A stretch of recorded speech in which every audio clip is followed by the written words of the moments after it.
경고 내용이 참 많죠. 집중해야 될 내용들이 참 많이 있습니다.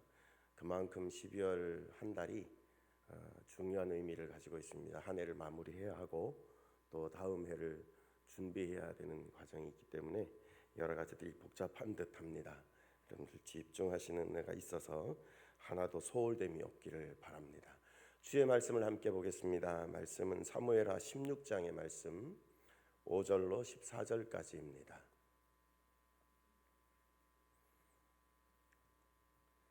사무엘하 16장 5절로 14절까지. 다윗이 5절부터입니다. 다윗 왕이 바후림의 이름에 거기서 사울의 친족 한 사람이 나오니 게라의 아들이요 이름은 시므이라. 그가 나오면서 계속하여 저주하고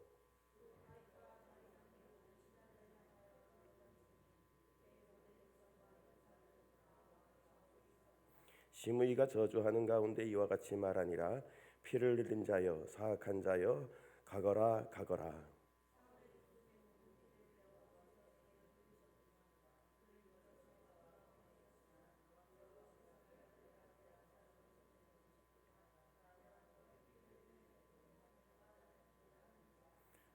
스리야의 아들 아비새가 왕께 여짜오되 이 죽은 개가 어찌 내 주 왕을 저주하리이까.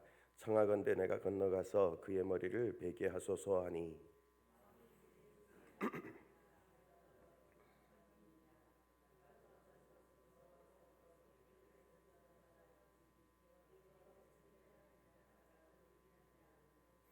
또 다윗이 아비새와 모든 신하들에게 이르되 내 몸에서 난 아들도 내 생명을 해하려 하거든 하물며 이 베냐민 사람이랴.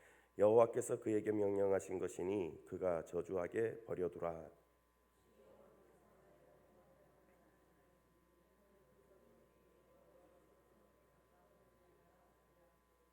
다윗과 그의 추종자들이 길을 갈 때에 시므이는 산비탈로 따라가면서 저주하고 그를 향하여 돌을 던지며 먼지를 날리더라. 이는 백성들이 다 피곤하여 한 곳에 이르러 거기서 쉬니라. 아멘. 아멘. 자, 사무엘하 16장 5절로 14절까지의 말씀을 통해서 혹시라고 하는 제목의 말씀으로 은혜를 나누고자 합니다. 여러분, 오늘 본문 가운데는 다윗이 피난길을 가는 그런 여정을 잠깐 소개하고 있습니다. 지금 다윗은 압살롬의 반역, 그러니까 아들의 반역을 통해서 좀 비통한 마음을 안고 이 피난길을 가는 것으로 우리가 그려볼 수가 있습니다. 어쩌면 이 싸움이 한번 싸워 보지도 아니하고 도망간다라는 모습을 보면 이해하기가 좀 어려울 것 같아, 이런 생각도 하게 되지요. 우리나라로 치면 여러분 역사 속에서도 영토를 넓히고 강성한 제국을 만들어가던 광개토대왕, 이런 사람들을 떠올릴 수 있는 듯 그렇게 다윗이 연상되어지는데, 자기 아들의 반역의 이 싸움에서는 칼 한 번 빼보지 아니하고 그냥 도망가는 모습을 보여주는 것은 왜 그럴까 하는 의문점을 남기기도 합니다. 왜 그러냐 하면 저는 이렇게 해석을 해봅니다. 이 싸움은 사람이 전략을 앞세우고 전술로 싸우는 싸움이 아니거든요. 칼, 창을 앞세워서 싸우는 혈과 육의 싸움이 아니거든요. 이것은 하나님께서 나의 죄를 통해서 나의 그 죄를 깨닫게 하시고 그 죄값으로 인한 결과를 내가 당하는 것이고, 지금 하나님의 심판이, 하나님의 징계하심이 내게 이른 것이니까 라고 하나님 편에 나를 세워가며 자신이 이 모든 조건은 하나님의 징계다 라고 받아들이는 모습이 오늘 본문 속에 그려진다라고 봅니다. 그러니까 하나님의 벌하심을 그냥 그대로 수용하고 있는 것이 다윗이라는 이야기입니다. 그런데 이 본문 속에서 보면 여러분, 우리가 읽지 않은 앞부분 4절까지도 포함해서 좀 말씀을 좀 드리고 싶은데요. 이 사무엘하 16장에 오면 여러분, 다윗이 피난길을 가면서 이 피난길에 다윗에게 찾아오는 두 부류의 사람이 있습니다. 먼저는 1절부터 4절까지에 이르는 내용 속에 등장하는 인물이 무비보셋의 종이었던 시바라고 하는 종입니다. 이 사람은 사울의 적자 중에 유일한 자손, 그 무비보셋, 그러니까 이전 주인으로 치면 그 요나단의 종이었던 사람, 그의 자손 무비보셋을 섬기고 있는 종입니다. 그런데 이가 다윗이 이렇게 피난길을 가는 여정 중에 찾아와서 그냥 자기가 이제 여러 가지들을 모습들을 준비한 것들을 꺼내 놓습니다. 1절에 보면 다윗이 마루턱을 조금 지나니 무비보셋의 종 시바가 안장 지운 두 나귀에 떡 200개와 건포도 100송이와 여름 과일 100개와 포도주 한 가죽 부대를 싣고 다윗을 맞는지라, 이렇게 기록해 놓습니다. 참 필요한 물품입니다. 참 좋은 것들입니다. 참 호의롭게 많은 사람들이 나를 떠난 것 같고 자식마저도 나를 버린 것 같고 칼을 갖다 앞세우는데 이는 나를 반겨주니 얼마나 반갑고 좋았겠습니까? 그런데 조금은 이상한 듯 다윗이 그에게 묻습니다. 왜 너는 너 혼자 왔느냐? 너 주인은 어디 있느냐? 이런 질문들을 하지요. 아무래도 분위기가 조금 이상한 것 같은, 그러니까 물었더니 이 시바가 하는 말이 그렇게 말합니다. 내 주인은 예루살렘에 여전히 있습니다. 이 말은요, 왕은 이렇게 떠나는 피난길에 있을지라도 그에게 은혜를 입었을지라도 그는 아무것도 아랑곳하지 않고 저 왕궁에 그냥 있다라는 이야기죠. 말하자면 모함을 하는 것입니다. 그리고 그가 하는 말이 시바가 왕께 아래되 예루살렘에 있는데 라고 말하면서 그가 이렇게 말합니다. 이스라엘 족속이 오늘 내 아버지의 나라를 내게 돌리리라 하시니라. 이렇게 무비보셋이 자기 할아버지의 나라였던 이 나라를, 다윗에게 빼앗겼던 이 나라를 다시 내 아이에게 돌리실 것이다라고 기뻐하고 있습니다. 이런 말을 지금 하고 있다라는 거지요. 이 시바의 목적은 뭐겠습니까? 자기의 주인인 무비보셋을 모함하고 이 어려운 다윗의 위기를 틈타서 좀 더 다윗과 친분을 맺고 자기의 이속을 차리고 자기의 것으로 배를 채우고자 하는 그런 욕심에 따르는 일들을 이렇게 하고 있다, 이렇게 보여지는 겁니다. 말로는 겉 표현으로는 준비된 물품들로는 너무너무 호의적이고 좋은데 이것 안에는 그가 악한 마음, 악한 생각, 배반하고 하는, 그리고 다윗을 속이는 그런 생각들을 가지고 있었다라는 겁니다. 겉으로는 내 편처럼 보이지만 그의 저희는 그렇지 아니한 것. 오히려 그 나귀, 그것은 무비보셋에게 다윗이 그 불편한 장애인이었지 않습니까? 다리를 이전에 어릴 때에 급하게 피신하다가 떨어져서 그가 절개되었더라, 이렇게 성경이 기록되는데 그가 말하자면 오늘날 휠체어처럼 타고 다닐 수 있는 그러한 조건으로 준 것인데 거기에 지금 물품을 쌓아왔고 그 주인은 없으니 이 나귀를 타야 되는 너의 주인은 어디 있느냐를 찾는 다윗에게 이렇게 모함하는 말을 하는 것이 시바였다라는 겁니다. 그러면서요, 결국은 속게 될 수밖에 없는 조건인데 무비보셋에게 시바에게 그가 다윗 왕이 이렇게 말합니다. 무비보셋에게 있는 것이 다 너의 것이니라, 이렇게 말하죠. 이 말이 있기까지의 상황은 저도 이해는 함직합니다. 어떤 이해냐 하면 현재의 다윗의 적은 누구냐 하면 압살롬이에요. 당장 대처되는 적은 자식이라는 말이죠. 그러니까 자식에게 칼을 거눌 수도 없어서 쫓기기도 하지만 하나님을 징계하십니다라고 자신이 지은 죄를 생각하고 그렇게 받아들이고 있는 그일지라도 여전히요, 감정적인 모습 속에는 아직 자기 자신이 있어요. 그러니까 적이 적 압살롬을 대처해야 되는데도 불구하고 이건 말고도 오래된 적인 사울과 이전 왕조잖아요. 그 왕조의 오래된 그 적 베냐민 지파 거기마저 또 나에게 등을 돌리고 내가 은혜를 베풀었던 무비보셋 그가 왕권을 다시 회복하리라는 생각을 갖고 있다면 다윗의 마음이 어떨까를 우리가 한번 상상해 봄직하지요. 다윗이 어떤 사람이었습니까? 유다 지파의 왕만을 오래도록 경험하고 있다가 후에 온 이스라엘의 지파의 왕으로 세워졌어요. 그는 평생 동안 이 왕으로서의 기름 부음을 3번이나 받았던 사람입니다. 어릴 때 사무엘을 통해서 또 유다 지파의 왕으로 나중에 온 이스라엘의 왕으로 그렇게 기름 부음을 받았던 사람.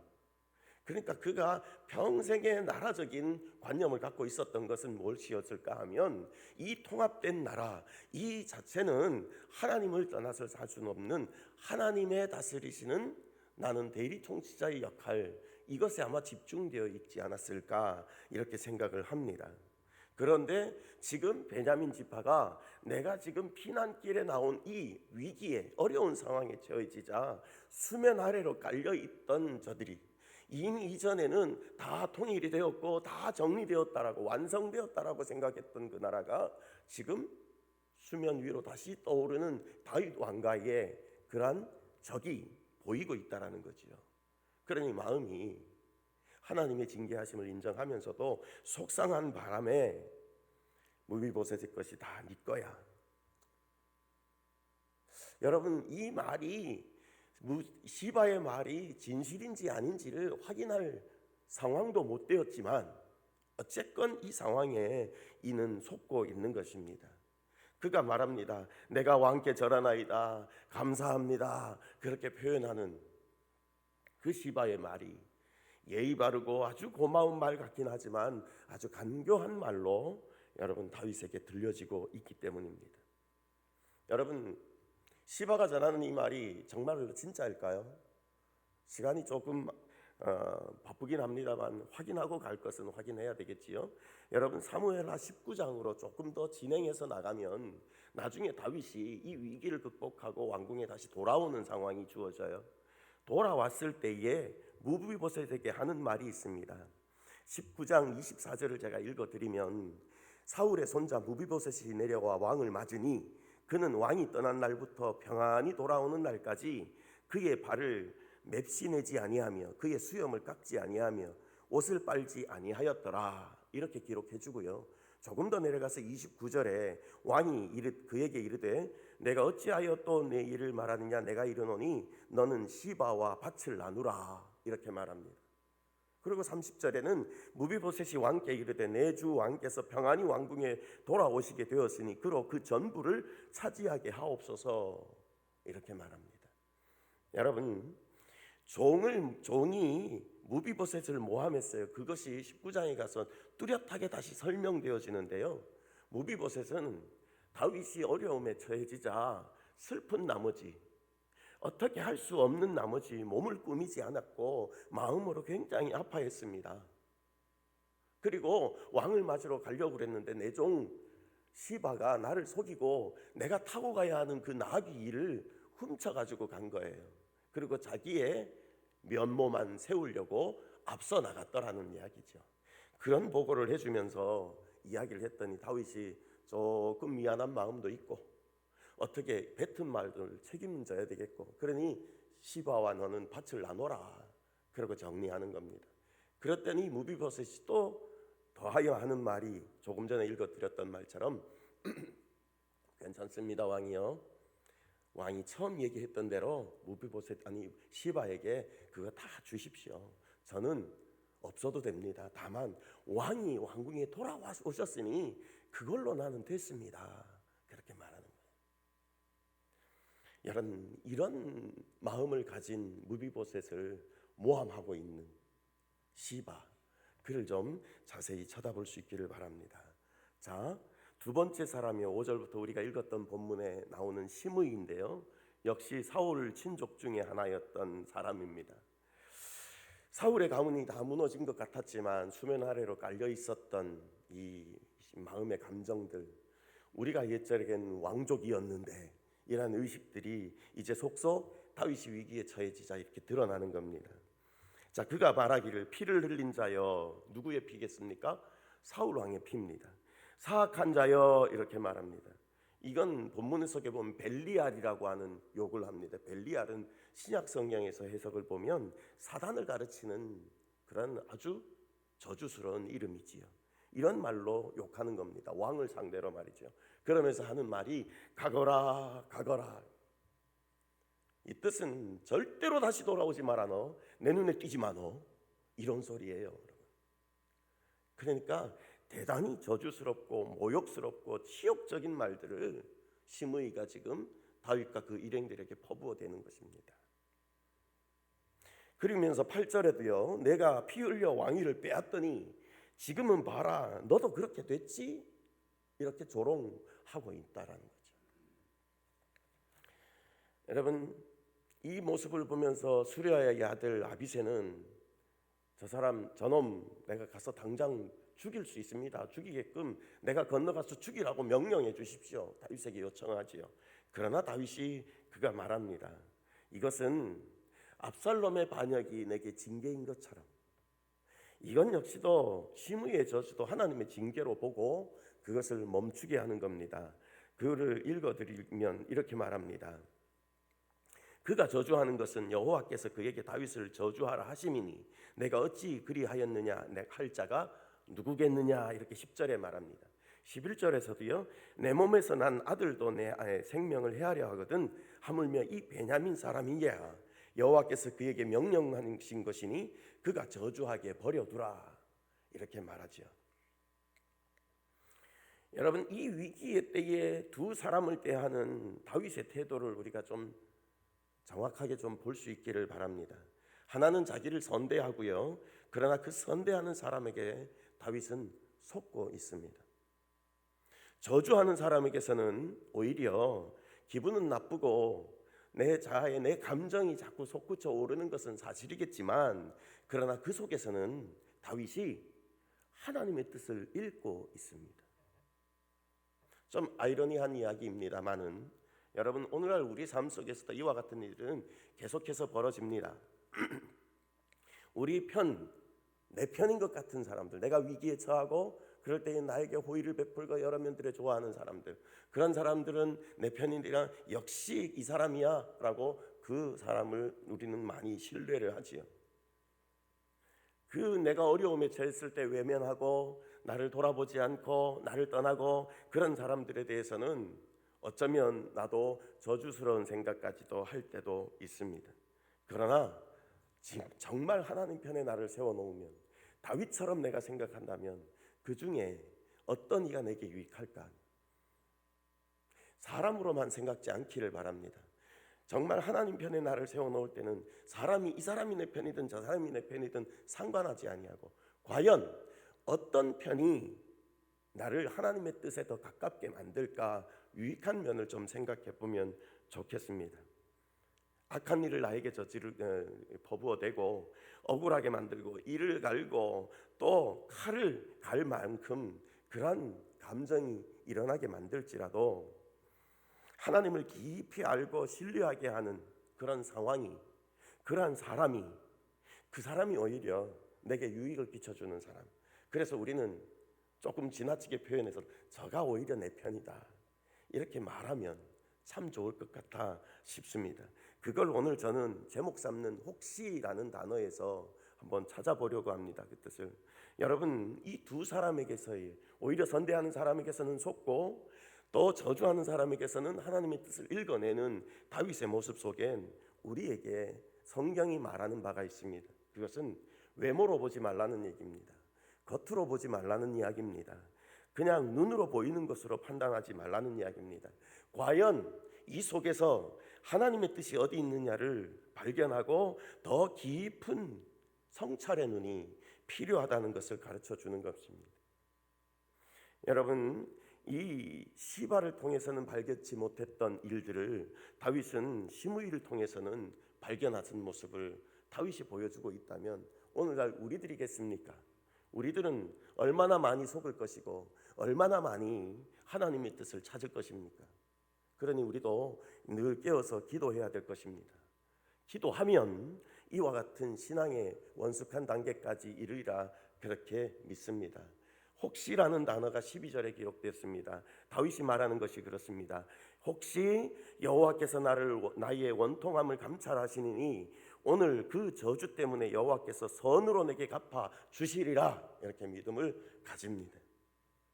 여러분, 하나님은 나의 중심을 아시는 분이고요, 내 모든 상황을 아십니다. 내가 앉고 눕고 자고 깨는 것을 아십니다. 내가 수월의 깊은 곳까지 내려갈지라도 거기서도 나를 통달하시고 아시는 분이 하나님이십니다. 그러니 그분이 나의 모든 것들을 회복시켜 줄 것이고 나의 원수도 갚아줄 것이고, 나를 다윗에게로 말하면 지금은 떠나가는 이 피난길이지만 돌아와서 다시 왕궁에 편안히 거하게 하실 줄도 믿습니다. 이 기도예요. 이 하나님께서 이 저주 때문에 나를 선으로 갚아주실 것이다 라는 것인데, 여러분, 이 말의 전제가 혹시라는 말이 붙습니다. 이 말은 하나님은 나의 하나님입니다, 그러니 나를 회복시키실 겁니다, 이 말로 끝나는 것이 아니라 그렇지 아니하더라도 하나님은 여전히 그런 하나님이다 라는 뜻을 가지고 있습니다. 이를테면요, 다니엘서 3장에 가서 이렇게 읽어보죠. 한번 다니엘서 3장 17절 18절을 한번 보겠습니다. 같이 읽겠습니다. 시작. 왕이여, 우리가 섬기는 하나님이 계시다면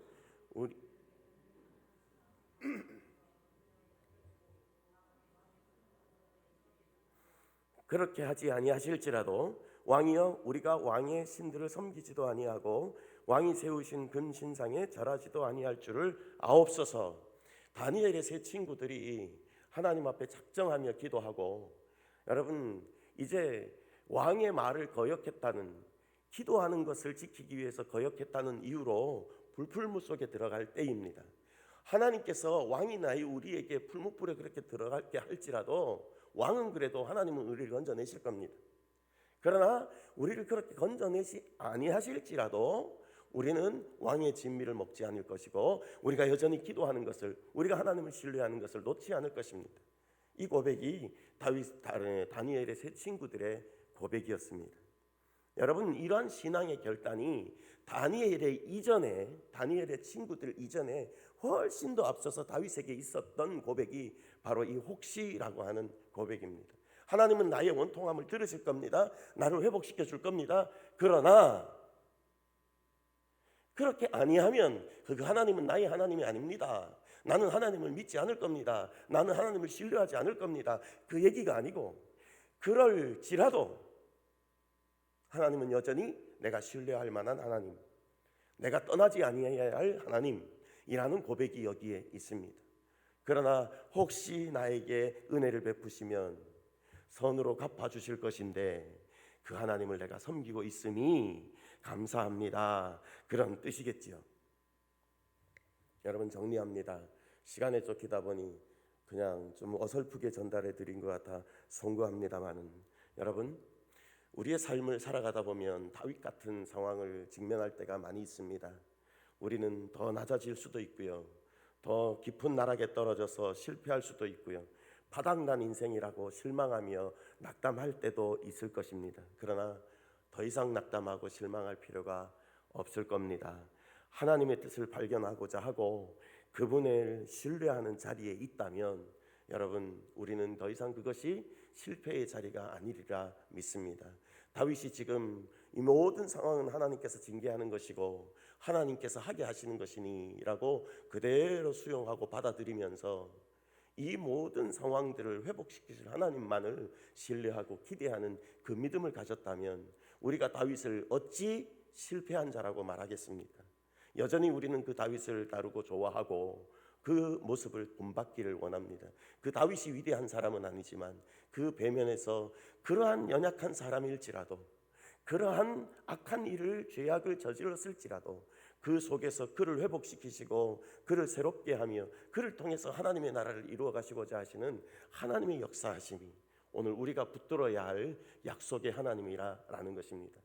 여러분 모두도 여러분, 우리에게 선을 베풀어주는 사람에게 속지 마시고 오히려 깊은 나락에 빠져서 그렇게 허우적거릴지라도 기어이 우리가 하나님의 뜻을 안다면, 그러니 하나님의 뜻이 무엇입니까? 질문하고 하나님께서 혹시라도 은혜를 베푸시면 이 신앙으로 승리하는 우리가 되기를 바랍니다. 이렇게 베풀어 주셔도 하나님은 그 하나님이요, 아니 베푸셔도 그 하나님은 그 하나님이십니다. 여전히 우리가 붙들어야 할 약속의 하나님, 여전히 우리에게 은혜를 베푸시는 하나님, 우리에게 선으로 갚아주시는 하나님 말입니다. 아무쪼록 이러한 하나님을 통하여서 혹시 하는 그 신앙의 결단이 저와 여러분들에게 승리로 하나님께서 우리의 바람대로 소원대로 이루시는 놀라운 기적의 고백이 되어지시길 예수의 이름으로 간절히 축복합니다. 기도하겠습니다. 살아계신 하나님, 감사합니다. 연약한 우리들을 사랑하셔서 다윗을 그 어려운 환경 가운데 죄악으로 말미암아 결과를 당하는, 징계를 당하는 그 모습마저도 수용케 하여 주시고 그 악한 것 가운데서도 회복시키시는 하나님을 바라보게 하시는 것으로 다윗에게 은혜를 베푸셨던 하나님, 우리의 삶 가운데도 이와 같은 은혜를 주실 줄 믿습니다. 연약할 때 힘주시옵소서. 바닥으로 떨어졌을 때에 바닥이라 생각지 아니하며 그곳에서 하나님의 뜻을 발견하며 다시 한번 하나님께서 세우실 그것을 기대하며 소원하며 앞으로 믿음으로 전진하는 우리 모두가 되어질 수 있도록 인도해 주시기를 소원합니다. 예배를 드리며 하나님 앞에 서 있는 모든 심령들이 이와 같게 하시고 이와 같은 말씀에 굳게 서게 하여 주시옵소서. 지금은 우리 주 예수 그리스도의 은혜와 하나님 아버지의 극진하신 사랑하심과 성령 하나님의 역사 위로 교통하심이 예배를 드리며 주의 말씀 가운데 굳게 서기로 다짐하고 하나님께서 베푸실 선으로 갚아주실 우리의 모든 상황을 기대하며 놀라우신 그 하나님의 은총에 기대어 살기로 작정하는 머리 숙인 모든 주의 권속들 가운데, 저들의 삶 가운데, 저들의 남겨진 인생 가운데 지금으로부터 영원토록 함께 있을지어다. 아멘.